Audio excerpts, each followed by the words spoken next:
Bienvenue sur Sensation, je suis avec le réalisateur Romuald Boulanger, bonjour. Bonjour. Alors Romuald, vous ne cessez de nous accompagner dans notre quotidien, animateur de radio sur Énergie dès le milieu des années 90, coproducteur, producteur ou réalisateur de séries ou de films. Vous touchez à peu près toutes les générations, des enfants aux adultes, depuis que vous avez commencé. Depuis, oui c'est ça, c'est de 3 à 102 ans à peu près. J'essaye de taper tout le monde, j'essaye de réjouir tout le monde. Vous avez commencé avec les ados quand vous étiez sur Énergie? Non, puis... alors est-ce que Énergie est une radio d'ados? D'ados, je sais pas. De jeunes adultes. De jeunes adultes, ouais, c'est une radio populaire. En tout cas, c'était super de pouvoir, à l'époque, quand je suis arrivé à Énergie, moi j'étais peut-être un ado, parce que j'avais même pas 18 ans, et j'ai fait ça pendant 15 ans, animateur radio, et c'était fantastique. Ouais. Et vos auditeurs ont grandi avec vous et ont pu continuer à vous suivre, et ensuite leurs enfants ont pu découvrir certaines de vos productions. Ouais, c'est vrai, peut-être, j'espère. Mais en tout cas, non, c'est vrai que c'est deux métiers complètement différents. J'ai démarré par la radio à 18 ans, à Énergie. J'avais cette chance incroyable d'avoir à peu près l'âge des auditeurs, donc c'était super. Et j'ai fait ça pendant 15 ans. Et après, je suis passé à la production et à la réalisation de vidéos, de séries. Et des fois, certaines de mes séries, je travaille par exemple avec Disney Channel. On a fait des séries pour Disney. Et effectivement, ça s'adressait aux plus jeunes. Ouais. Alors avant de revenir sur votre parcours, j'aimerais que l'on parle du film Connecté, ce film sorti en novembre 2020. Vous y avez mis tout votre cœur et beaucoup d'énergie. Dans quelles conditions ça s'est fait ? En fait, on devait faire un film avec des Américains l'été 2020. Et en fait, avec les frontières fermées, on n'a pas pu faire venir des étrangers. Et du coup, on s'est dit, il faut qu'on fasse un film. On a réfléchi à un concept qui était faisable. Les assurances ne suivaient pas les tournages. À l'époque, plus personne tournait. Tout s'était arrêté, le monde s'était arrêté. Et donc, on a eu cette idée. J'ai eu cette idée pendant un vidéo call, parce que j'ai fait un vidéo call avec mon équipe et j'ai vu deux copains en train de s'engueuler. Et je me suis dit, mais c'est un terrain de jeu fantastique. Et j'ai écrit un script où c'est une bande d'amis qui se retrouvent et qui... Ils sont en visio. Ils sont en visio, exactement. Ils font un zoom, ils font un apéro. Ça se dit plus trop ça, mais ils se font un apéro zoom. Et à un moment donné, il y en a un qui se fait kidnapper et ça part en vrille et on découvre tous leurs petits secrets. Et j'avais la chance d'avoir des acteurs formidables avec moi. Ouais. Alors justement, ces acteurs et actrices, Audrey Fleurot, Claudia Tagbo, Michael Youn, Stéphane de Groot, Franck Dubosc, François-Xavier de Maison, ils sont à l'affiche de Connecté. Facile de les convaincre de tourner? À l'époque, plus personne tournait. Il n'y avait plus de tournage. Donc on les appelait, on dit salut, qu'est-ce que tu fais de bon en ce moment? Rien. Est-ce que tu veux tourner? Souvent, mais d'ailleurs, les acteurs, quand je les appelais, ils me disaient mais comment tu réussis à monter un tournage? Parce que vraiment, tout était arrêté. Et la chance qu'on avait, c'est qu'on a fait ça en très peu de temps, en 8 jours. On a fabriqué les décors à Brie-sur-Marne, dans les studios de cinéma. On a fabriqué le décor de François-Xavier de Maison, le décor de Michael Youn. Et en gros, ils faisaient une journée chacun. Ils se sont jamais croisés. Et donc, du coup, c'était très Covid-friendly, comme on dit. Ils se sont pas croisés. Ouais. Film uniquement disponible sur une plateforme, Amazon. Oui. Amazon Prime. C'était une volonté. Oui, en fait, on dit même Amazon Prime Video maintenant. Mais c'est vrai qu'en fait, ils ont été hyper réactifs. Nous, on s'est lancé dans la production de ce film et ensuite, on l'a proposé à plusieurs personnes. Et Amazon a été vraiment... ils ont été les plus réactifs et les plus good game, comme on dit, parce qu'ils ont vraiment supporté le projet, supportive. Tu vois, je fais des anglicismes. Ils ont vachement soutenu le projet. Et puis c'était un bonheur de bosser avec eux parce que ce film-là, c'est vraiment un film qui doit se découvrir sur une plateforme. Enfin, vraiment, quand on l'a pensé, dans notre rêve le plus fou, c'était une plateforme comme Amazon parce que c'est un film qu'on regarde, c'est un vidéo call auquel on participe. C'est pas un truc qu'on va voir au cinéma. Donc, il y a des films qui doivent trouver leur médium. Ce film-là, il était sur le meilleur médium possible, Amazon Prime Video. Ils ont pas regretté de vous avoir suivi quand ils ont vu les chiffres? Ça a marché ou pas? Alors on connaît pas les chiffres exacts, mais je crois qu'ils sont très contents. En tout cas nous on était très contents, c'était super. Satisfaction du réalisateur? Oui, c'est le rêve absolu. Franchement, d'avoir à un clic près, d'avoir l'accès à un film et le film surtout. Encore une fois, la magie du truc, c'est qu'on a tourné ça en mai-juin, et puis c'était disponible en novembre. Et pour l'anecdote d'ailleurs, c'était disponible le jour du deuxième confinement. Et ça, je l'avais pas prévu. Mais donc, c'était timing de dingue. Ouais. Auparavant, Romuald, vous aviez réalisé un court-métrage, Talk, avec notamment William Baldwin, une histoire qui se déroule dans un milieu que vous connaissez plutôt bien, celui de la radio. William Baldwin joue un animateur radio. Il reçoit un appel d'un auditeur assez particulier. Racontez-nous un petit peu le pitch. C'est effectivement un animateur radio américain qui, pendant qu'il est en train de faire son émission, il règle les problèmes des gens en direct le soir, en pleine nuit, et puis d'un seul coup, il reçoit un coup de fil et ça va briser organiser sa vie, sa carrière, sa famille en un seul coup de fil. Et après 40 ans de carrière. Et en fait, je me suis inspiré d'une petite anecdote quand j'étais... Qui vous était arrivé quand vous étiez animateur radio, c'est ça? Exactement. Quand j'étais à Énergie, un jour, c'est fou parce que j'étais en train de faire mon émission du soir. Et le soir, il y a des auditeurs un peu particuliers. Je ne sais pas si sur Radio Sensation, c'est pareil, mais le soir, il y a des... La sensation avec un S, il y a toujours beaucoup de sensations. C'est même le soir. Et du coup, il y avait la standardiste qui me dit, viens voir, il y a quelqu'un qui veut passer à l'antenne. Donc pendant un disque, je m'approche de la standardiste, on me passe quelqu'un, il veut passer absolument, et l'auditeur me dit, je veux passer à l'antenne, si tu me passes pas à l'antenne, je viens de kidnapper ta mère et je tue ta mère. Parce que ma mère était morte déjà 2 ans avant, donc en fait, il n'avait pas préparé bien son coup, mais donc ça m'a inspiré, tout est possible. Et je me suis dit, vraiment, une histoire comme ça peut être possible. J'aurais pu être piégé comme ça. Ouais. Vous avez réuni Tom Hudson, Vanessa Guide. Oui, Vanessa Guide. Et donc William Baldwin. Comment vous avez convaincu ce dernier de jouer dans votre film? Comment est-ce qu'on appelle Hello, this is Romuald Boulanger, I want to make a movie. C'est presque with you. ça. Mais le pire, c'est que c'est presque ça. Je vais vous dire, je cherchais un acteur pour ce. Je devais le faire avec un acteur français à la base que j'adore et qui en fait pour des raisons de planning à chaque fois devait décaler, et on s'est retrouvé à décaler 3-4 fois. Et un soir, je regardais une plateforme et ma femme me dit tiens, mais William Baldwin, il serait super pour ton court-métrage. Et je lui dis bah, bien sûr, je vais l'appeler et puis il va venir. Elle dit mais pourquoi pas? Je dis bah, on essaye. Et donc pour rigoler, je suis allé j'ai envoyé un petit mail à son manager. C'est des adresses qu'on trouve très facilement sur des sites professionnels. Donc du coup, je trouve l'adresse du manager. Je lui envoie un petit mail et je lui dis bonjour, voilà, j'ai fait ce court-métrage, j'aimerais bien le proposer à Billy Baldwin. Et en fait, il m'a dit Billy le fera jamais ou il le fera très cher. Et en fait, il dit mais je lui envoie quand même. Et à 3h du matin, mon téléphone a sonné et c'était un 310 quelque chose, donc numéro américain. J'ai décroché et je dis allô, et il me dit hey, it's William Baldwin. Et c'était Baldwin qui avait lu. Il m'a dit quand est-ce qu'on tourne? Je dis bah dans un mois. Ok, ouais, it's gonna be amazing. Bon, on a raccroché, un mois après, il était là. Donc c'est la magie, vraiment c'est la magie du truc. Le cinéma, les États-Unis, c'est aussi, enfin vous connaissez un petit peu. Ça aide d'avoir quelques contacts, d'avoir. En fait, c'est vraiment une méthodologie différente de la France. C'est-à-dire qu'en France, on a une approche avec les talents américains, les talents français, je veux dire, qui est vraiment complètement différente de l'approche qu'on peut avoir quand on est producteur des talents américains. Les talents américains, il faut vraiment leur faire des offres fermes. Pour les associer à des projets. C'est un peu technique, mais ce que je veux dire, c'est que c'est vraiment une approche différente, vraiment entre la France et les États-Unis, mais il faut avoir les codes. Pardon, c'est le Covid. Vous avez travaillé avec qui pour ce film, notamment pour la post-prod? Il y a eu beaucoup de bonne volonté, il y a eu beaucoup de hasard, m'a-t-on dit. J'avais une chance de dingue parce que en fait, je me suis dit c'est mon premier court-métrage.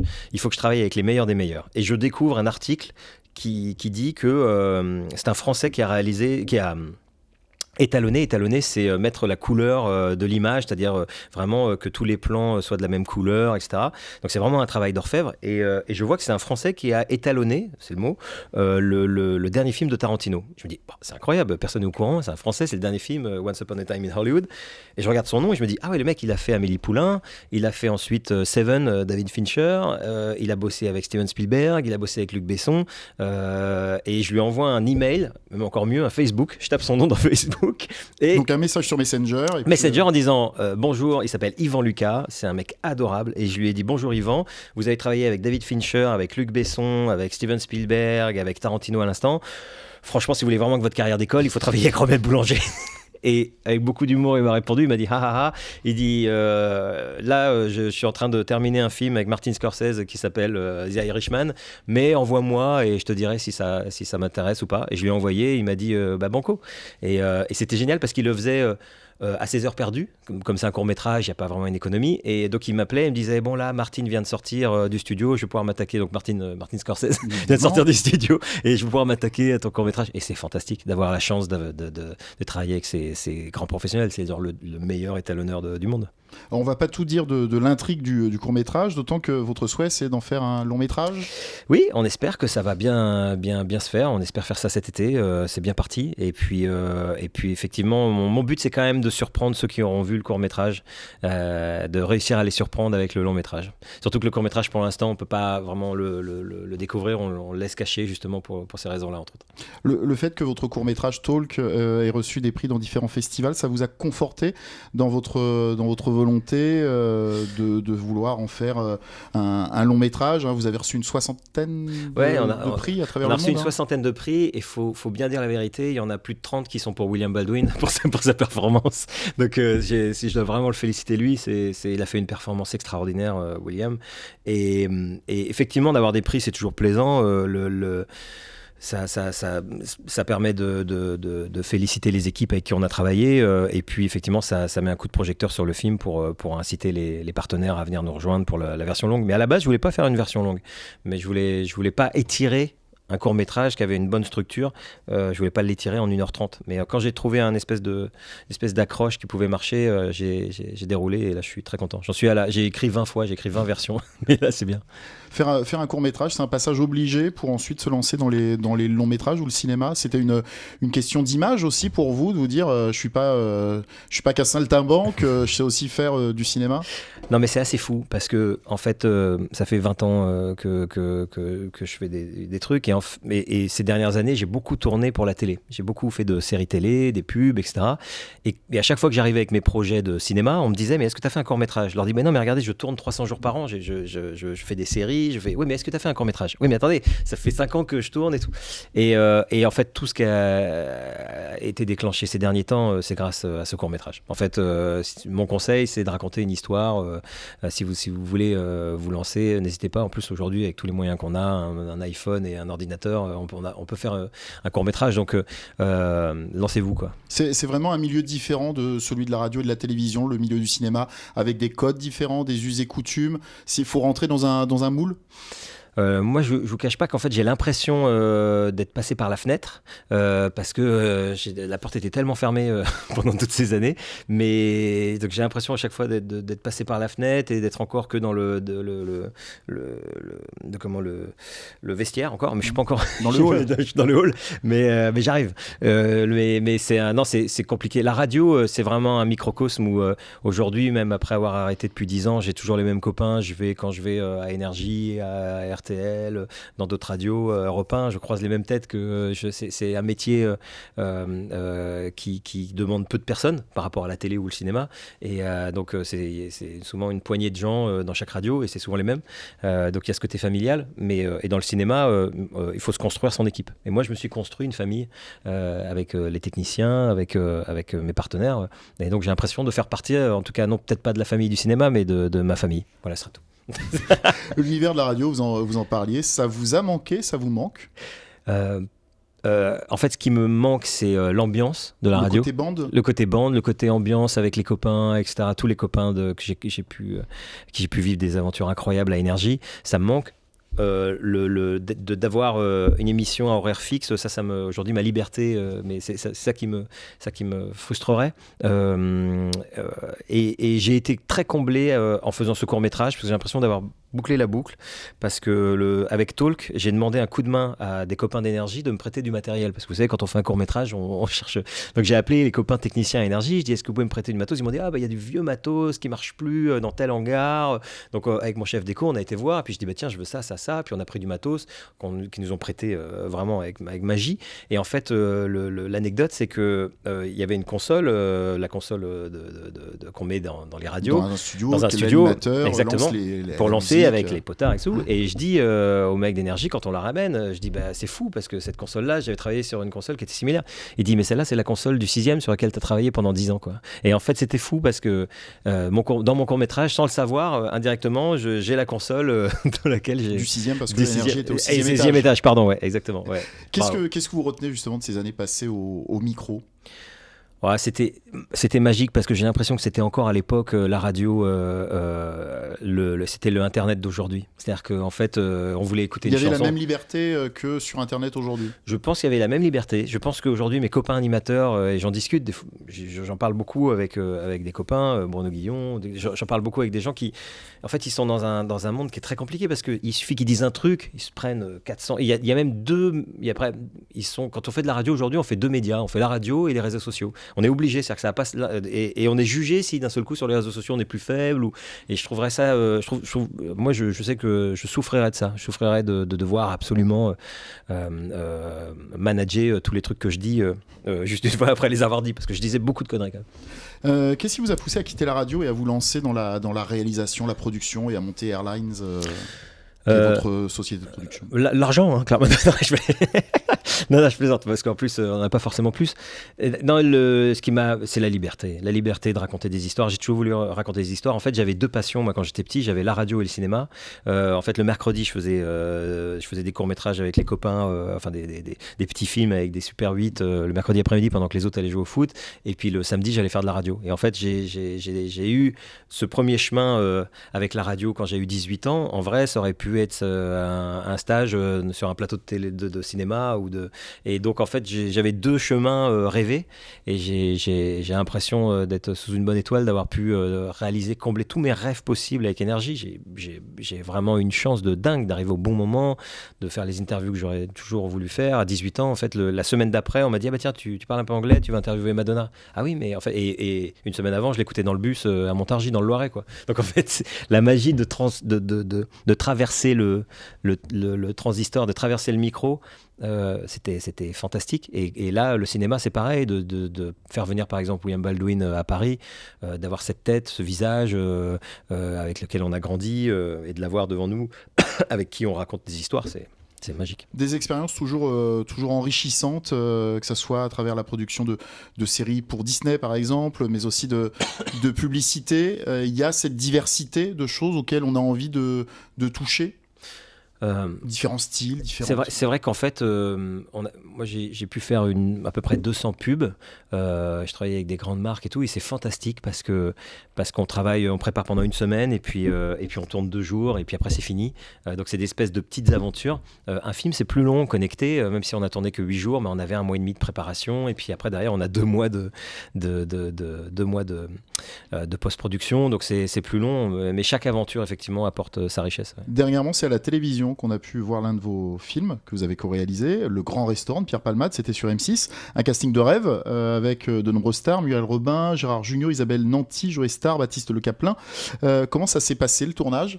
Super, c'était 6 jours fantastiques avec Pierre Palmade qui est un vrai talent, qui a une espèce de fulgurance dans l'écriture. Donc Pierre, c'est un talent fou qui m'a fait confiance, et qui du coup m'a permis de mettre en scène ces textes fabuleux, et donc travailler avec lui, c'était un vrai bonheur.